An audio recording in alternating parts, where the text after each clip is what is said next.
A beginning is a very delicate time. Know then that it is the year 10,191.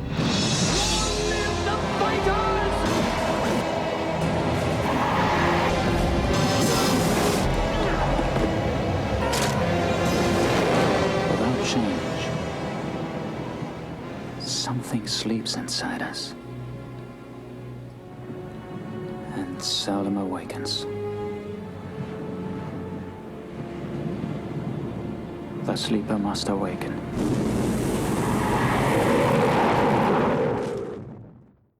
My father had acquired the rights to the book, and the book was one of my favorite books of all times.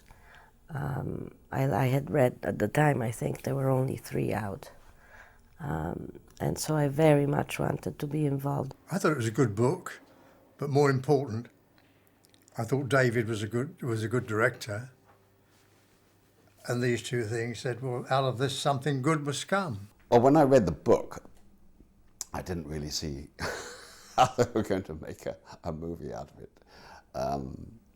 Then I read the script and saw that David done a pretty good job at sort of narrowing it down, but still keeping it pretty complicated. When David Lynch got Dune, I think it was generally perceived that he got it because he was coming off the success of The Elephant Man, which in turn was a big surprise to Lynch fans, because before that all he'd done was this very strange cult underground movie, Eraserhead.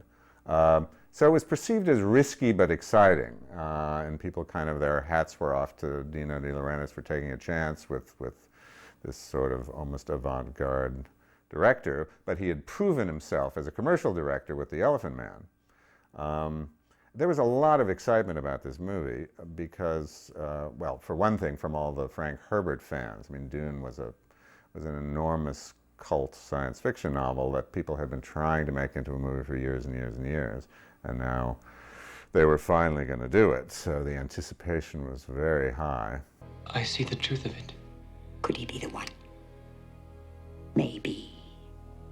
But will he be ours to control?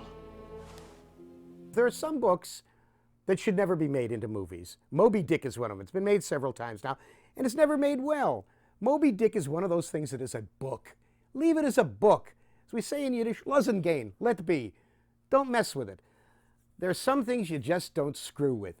Well, I always thought that about Dune. I thought Dune was one of those books that read well, and in the theater of your mind, your imagination could make it far more ebullient, more opulent, sexier, more adventurous, more dark and many-layered than you ever could in a film.